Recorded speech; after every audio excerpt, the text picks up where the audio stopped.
Okay, this video is to give you an introduction into conservation of momentum math examples. Um, it is not a difficult set of math. The thing that is a little bit troubling with it is the number of different variables and situations you end up having here.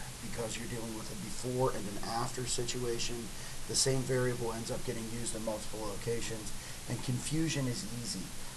The way I set it up, I typically use drawings instead of subscripts. If you would prefer to call object 1, and give the subscript of 1, and then give it a different notation for after, you could do that as well. I like doing it with pictures to keep it organized a little bit better. So, let's try out a practice problem here. We've got a 5,000 kilogram dump truck moving at 20 meters per second when it rear ends a Smart 4.2 which was sitting at rest. If the dump truck is slowed to 18 meters per second after collision, how fast will the smart car be moving? So here's how I typically would do this. I would start this with a picture of my situation. So I've got my dump truck here. I've got my smart car here, and there's a significant difference in size. Right? The other thing that I do is I draw in what I call a collision line. This collision line is to separate what's going on before versus what's going on after the collision. Because initially we have this dump truck with a mass of 5,000 kilograms, the smart car with a mass of 500 kilograms, and this dump truck is initially moving at 20 meters per second. Afterwards, we still have the same situation in general, meaning that we still have a dump truck and we still have a smart car. It's just a little bit has changed about the overall velocities here. This still has a mass of 5,000. This still has a mass of 500.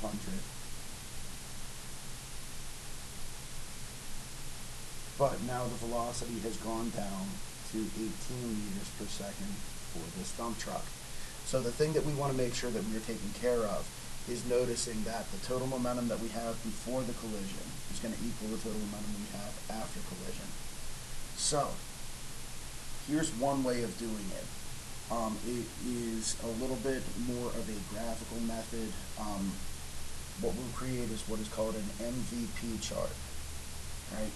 MVP in this case is not denoting most valuable physicist, most valuable player, or most valuable person. Simply mass, velocity, and momentum. So, when we take this, break it up in this manner, I am literally going to just fill in this chart with information that I currently know. And the reason I drew the picture the way I did is so that I can just simply keep these items in line with what they were. Now, like I said before, you could simply just call this object 1 and this object 2, object 1 and object 2, and denote this as before and after, which I'll show you in the next portion. But this I found is a lot simpler in a lot of cases. So I've got a mass of 5,000 kilograms, a velocity of 20 meters per second. 5,000 times 20,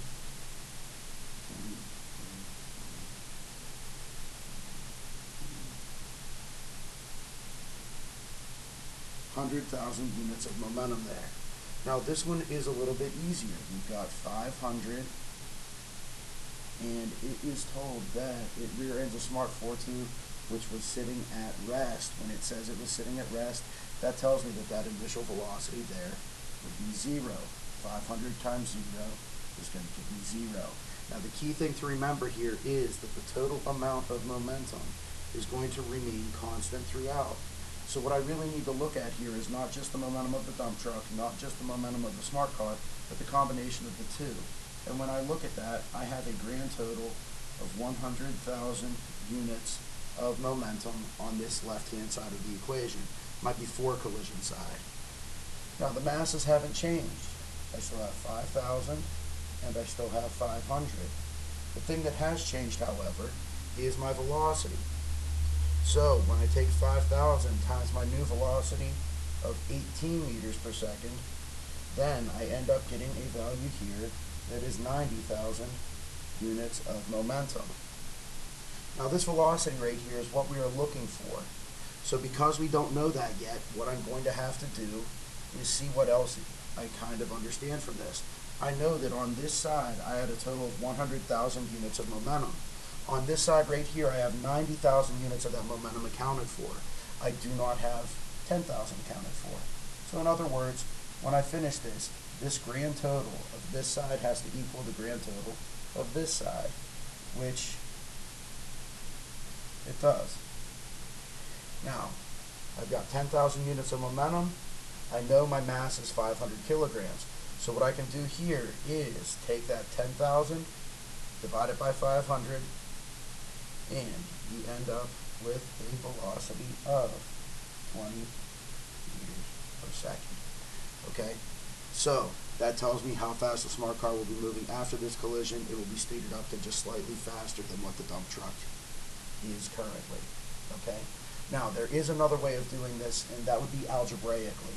So if you were to try to do this algebraically, the situation, I still draw the pictures out.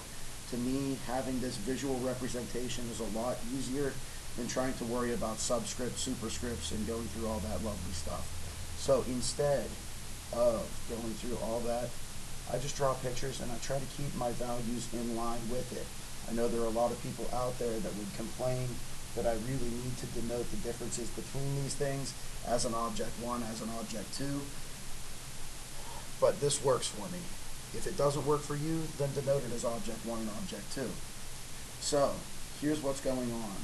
The total momentum that is going on before the collision is going to equal the total momentum that we have going on after the collision. So what I have to do here is simply take the mass times the velocity for the truck plus the mass times the velocity for the smart car. And if you wanted to, we'll call this object 1, we'll call this object 2. That's going to equal mass velocity plus mass velocity. Now, because these are slightly different over here, this velocity and this velocity are not the same, I'm going to put a little apostrophe there just to note that this is after. Okay.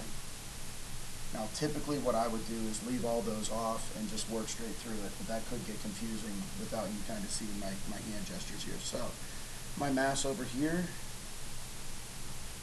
is 5,000, velocity is 20, mass is 500, velocity 0, mass 5,000, velocity 18,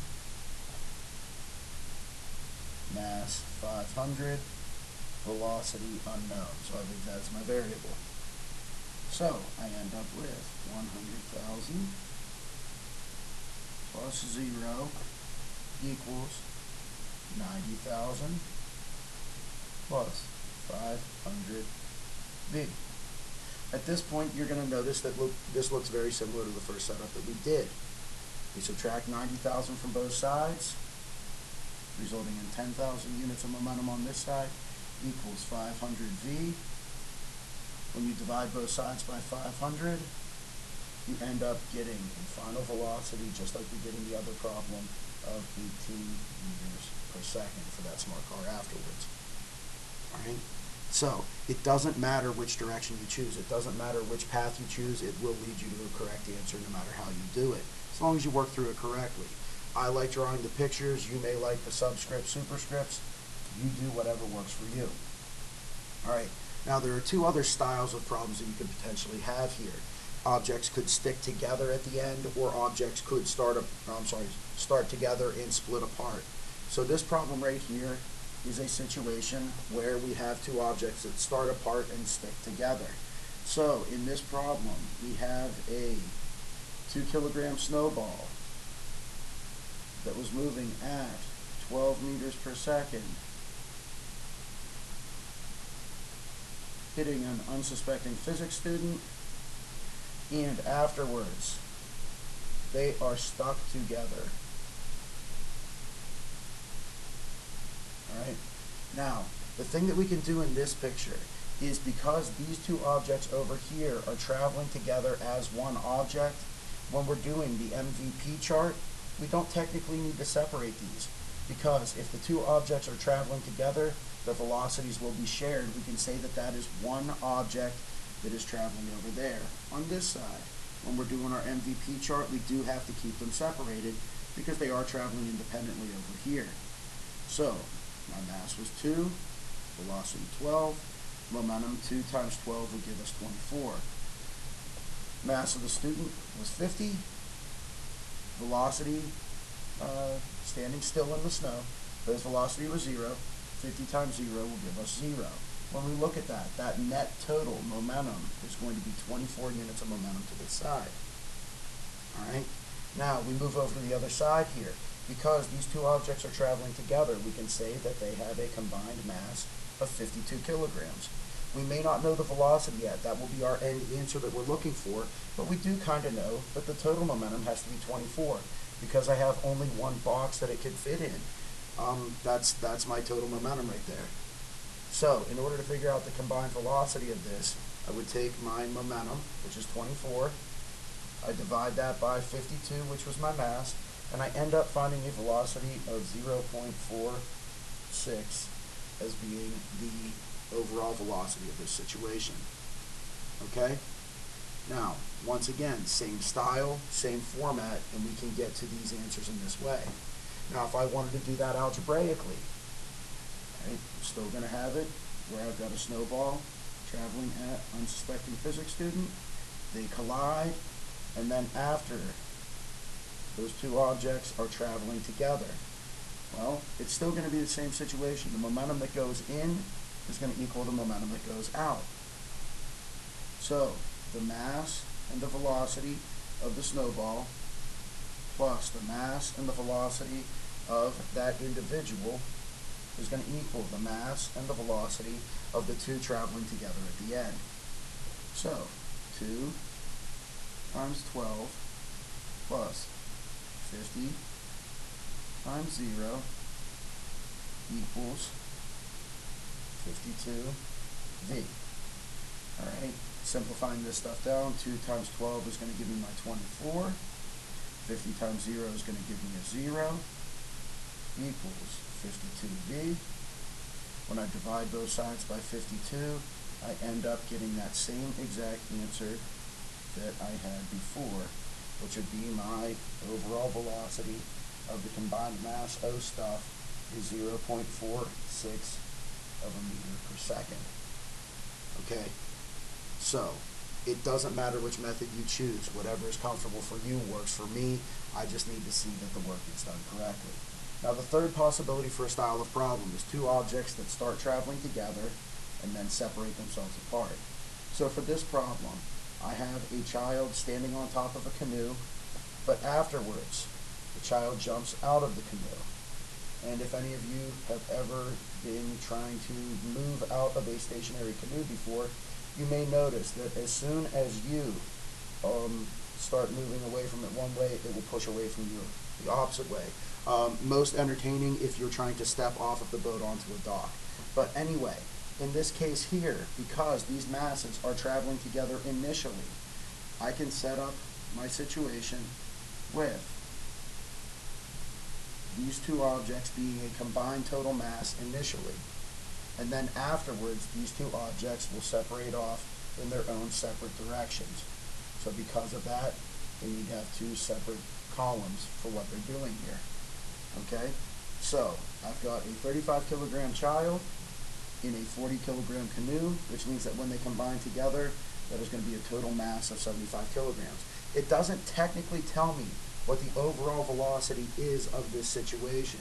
I'm going to assume it to be stationary because they haven't given me any more information. 75 times 0 is going to give me a net momentum on this side of 0. Now that puts me in an interesting place over here, because if I know that the total momentum on this side is 0, that means that whatever the child has will have to be canceled out by that of the canoe. So we've got our 35 kilogram child, our 40 kilogram canoe. We have a 4 meter per second jump by that child.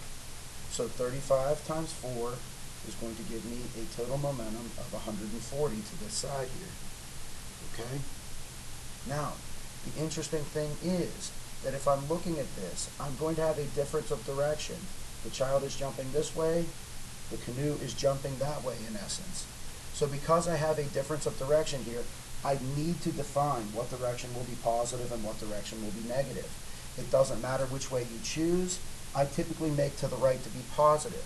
So if that's the case, this student is jumping to the left, making his velocity negative, and when his velocity is negative, that means also his momentum would have to be negative as well.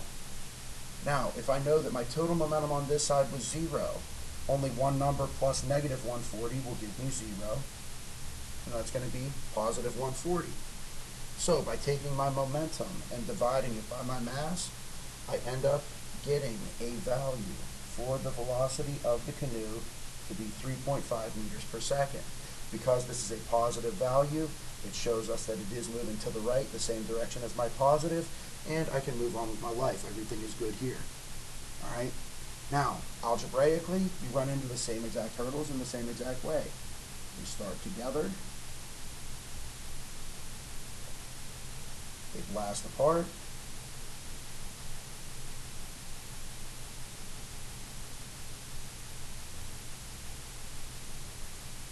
So, the total momentum that I have going in equals the total momentum I have coming out.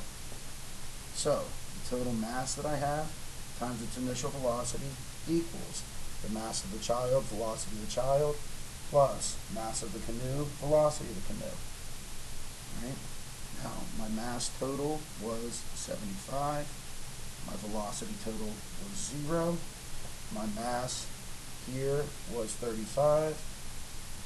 My velocity, because I'm making to the right to be positive. You know what? Just to prove that it'll still work the same way, let's make to the left to be positive on this one, just to prove that it will still work. So, in this case, 35 times a positive 4 plus 40v. Now, when I do this 75 times 0 is going to fall out. It's just 0. 35 times 4 is going to give me my 140. I'm going to subtract 140 from both sides to get negative 140 equals 40v. And in this case, I am going to end up with a value of negative 3.5, which is the same exact value for my velocity, but having the negative sign here means it is going to be the opposite direction of my positive, which means that it's going to be pointing to the right. Okay? This is the same style, the same format that can be used for pretty much every single problem in law of conservation of momentum. Hopefully this helps out, and good luck.